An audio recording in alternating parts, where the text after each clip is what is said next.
नहीं चल सकता। और अब आगे बढ़ी हूं पाठशाला में बागी बलूचिस्तान की क्लास। 1947 में आजादी मिलने के ठीक पहले हमारे देश के स्वतंत्रता सेनानियों ने ब्रिटानिया यानी ब्रिटेन हुकूमत के खिलाफ जो गुस्सा जाहिर किया था, और जो गुस्सा था आजादी हासिल करने की जो बेचैनी थी, वही गुस्सा, वही बेचैनी बलूचिस्तान में इस वक्त दिख रही है। हौसला बढ़ रहा है। सभी बलोच जो दुनिया के किसी भी कोने में मौजूद हैं, एकजुट हो रहे हैं। और अगर बहुत जल्द दुनिया में एक और देश अस्तित्व में आ जाए तो हैरान मत होइएगा, क्योंकि इसकी शुरुआत हो चुकी है। बलूचिस्तान में क्रांति का धधकता ज्वालामुखी कभी भी अब फट सकता है, और माना यह जा रहा है कि जब यह ज्वालामुखी फटेगा तब आसमान में उठे गुबार की आग पाकिस्तान की एयरफोर्स लाचार होकर बस देखती रहेगी। उसके लावे से मुनीर की आर्मी बलूचिस्तान में कदम रखने से भी खौफ खाएगी। आज 11 अगस्त है।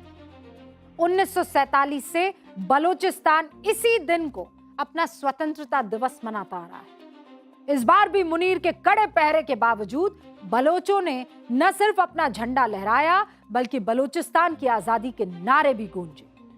शहबाज शरीफ और मुनीर ने बहुत कोशिश की कि इस बार बलूचिस्तान में बलोच झंडा ना दिखे, लेकिन पूरी दुनिया में बलोचों ने अपनी बलूचिस्तान के झंडे को लहरा दिया और संदेश दे दिया कि अब पाकिस्तान से आजाद होकर रहेंगे। पाकिस्तान के गृह मंत्री जियाउल्लाह तो बलूचिस्तान की राजधानी क्वेटा पहुंच भी गए।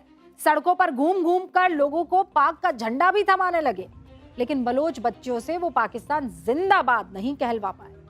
बलूचिस्तान रिपब्लिक की ओर से आज आजादी का जो संदेश जारी किया गया, जल्दी से वो भी सुन लीजिए। इस लेटर में लिखा गया, 11 अगस्त 1947 को बलूचिस्तान ने अपनी आजादी का ऐलान किया। उस दिन से लेकर आज तक हम दुनिया के मैप पर एक आजाद देश के तौर पर मौजूद हैं। स्वतंत्रता दिवस पर बकायदा ये एक लेटर लिखा गया। आगे बढ़कर ग्लोबल पहचान के स्टेज पर हम पहुंच गए। दुनिया ये देख ले बलूचिस्तान की आजादी को लीगली, पॉलिटिकली, डिप्लोमेटिकली और मोरली मान्यता दे। बहुत जल्द पासपोर्ट, करेंसी और एम्बेसी के फॉर्मल शुरुआत का भी ऐलान होगा। बलूचिस्तान रिपब्लिक ने 5 लाख सैनिकों की आर्मी तैयार कर ली है। बलूचिस्तान पाकिस्तान का कोई प्रांत नहीं है, बल्कि भविष्य का एक ताकतवर मुल्क है। यह बलूचिस्तान के आजादी अभियान की दूसरी किस्त है। पहली किस्त 13 जुलाई को जारी हुई। बलूचिस्तान की ह्यूमन राइट्स एक्टिविस्ट मीर यार बलोच ने अपने एक्स हैंडल से पहला लेटर जारी किया था। उसमें बलूचिस्तान गणराज्य की घोषणा की गई। बलूचिस्तान का राष्ट्रीय गान माचुकैन बलोचियानी अपनाने की जानकारी उसमें दे दी गई। बलूचिस्तान का राष्ट्रीय ध्वज और नई करेंसी जारी कर दी गई। उसका नाम बलोची फलूस रखा गया उस करेंसी का, और लेटर में दावा किया गया 85% बलूचिस्तान पर बलोचों ने कब्जा कर लिया है। सोने तांबे की खदानों पर बलोचों ने कंट्रोल कर लिया है। 150 गैस एरिया, 1200 कोयला खदानों पर कब्जे का दावा कर दिया गया। इस लेटर में 2026 के अंत तक बलूचिस्तान से पाकिस्तान की सेना को खदेड़ने का ऐलान भी किया गया। जिस बलूचिस्तान की आवाज दुनिया में कोई देश नहीं उठाता, उसकी बात पीएम मोदी ने 15 अगस्त 2016 को लाल किले की प्राचीर से की थी। याद दिलाऊं? सुनिए। मैं आज लाल किले की प्राचीर से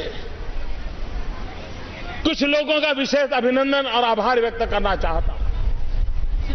पिछले कुछ दिनों से बलूचिस्तान के लोगों ने, गिलगिट के लोगों ने, पाक ऑक्युपाइड कश्मीर के लोगों ने, वहां के नागरिकों ने जिस प्रकार से मुझे बहुत बहुत धन्यवाद दिया है, जिस प्रकार से मेरा आभार व्यक्त किया है, मेरे प्रति उन्होंने जो सद्भावना जताई है, दूर दूर बैठे हुए लोग जिस धरती को मैंने देखा नहीं है, जिन लोगों को विषय में मेरी कभी मुलाकात नहीं हुई है, लेकिन ऐसे दूर सुदूर बैठे हुए लोग हिंदुस्तान के एक प्रधानमंत्री को अभिनंदन करते हैं।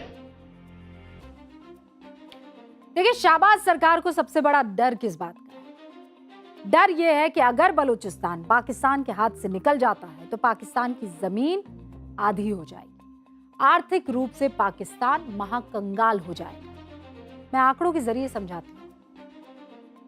बलूचिस्तान का कुल एरिया कितना है आप जानते हैं? पूरे पाकिस्तान का 44%, यानी पूरे पाकिस्तान का करीब आधा हिस्सा। बलूचिस्तान में बड़े प्राकृतिक गैस फील्ड्स हैं, तादाद आपको पता है लगभग 10 से ज्यादा, और पाकिस्तान की 40% गैस सप्लाई इन्हीं कोयला खदानों से होती है। गैस सप्लाई, माफ कीजिएगा, वो जो गैस फील्ड्स हैं वहां से होती है। फिर आप कोयला खदानों की तरफ आइए, 1200 से ज्यादा है। पाक का 95% कोयला उत्पादन इन्हीं में से होता है, और दुनिया की सबसे बड़ी तांबा सोना साइट्स जो हैं उसमें से एक बलूचिस्तान में 5.9 बिलियन टन और यहां पर मौजूद है। लोहा 30 मिलियन टन है यहां पर, chromite 10 million ton, stainless steel उसे बनाने में यूज होता है, और भारी मात्रा में रेयर अर्थ मटेरियल बलूचिस्तान की जमीन में दबे। और इसीलिए अगर बलूचिस्तान अलग हो गया पाकिस्तान से तो वो जो कटोरा है ना, उस कटोरे के नीचे जो पेंदी है ना, वो भी चली जाएगी पाकिस्तान से। और आप सोचा है कभी, 900 साल पहले बिना मशीन के पत्थर पर नक्काशी का नायाब नमूना कर्नाटक के हासन जिले के हलेबीडु में एक मंदिर है। होयसल राजा विष्णुवर्धन ने इसे बनाया था। 11वीं शताब्दी में होयसल राजाओं ने करीब 1500 मंदिर ऐसे बनवाए, और उनमें ज्यादातर भगवान शिव को समर्पित थे। होयसलेश्वर भी उन्हीं में से एक है। मंदिर एक ऊंचे प्लेटफॉर्म पर खड़ा है जिसमें 12 नक्काशीदार परतें एक दूसरे से बिना चूना, गारा और सीमेंट में फंसाई गई। बाहरी दीवारों पर इतनी बारीक नक्काशी और मूर्तियां हैं कि देखने वाला वहीं ठहर जाए। मंदिर को बनाने के लिए वास्तुकला न पूरी तरह से द्रविड़ है और ना ही नागर है। ये वैसर शैली है जो द्रविड़ और नागर शैली का अद्भुत मेल कही जाती है। अंदर गोलाकार डिजाइन वाले पत्थर के स्तंभ और भगवान शिव की मूर्तियां हैं जिसके मुकुट पर मात्र 1 इंच चौड़ी खोखली आकृति है। इनसे रोशनी निकलती है। इतनी सूक्ष्म नक्काशी, स्तंभों की गोलाई ऐसी कि देखकर कोई भी हैरान रह जाए। 2023 में यूनेस्को ने इसे विश्व धरोहर सूची में जगह दी क्योंकि ये सिर्फ मंदिर नहीं, इतिहास, शिल्प, आस्था और वैज्ञानिक सोच का अनोखा मिश्रण। अब इजाजत दीजिए, कल फिर आपके सामने हाजिर हो जाऊंगी 8:50 पर। कहां? न्यूज़ की 5।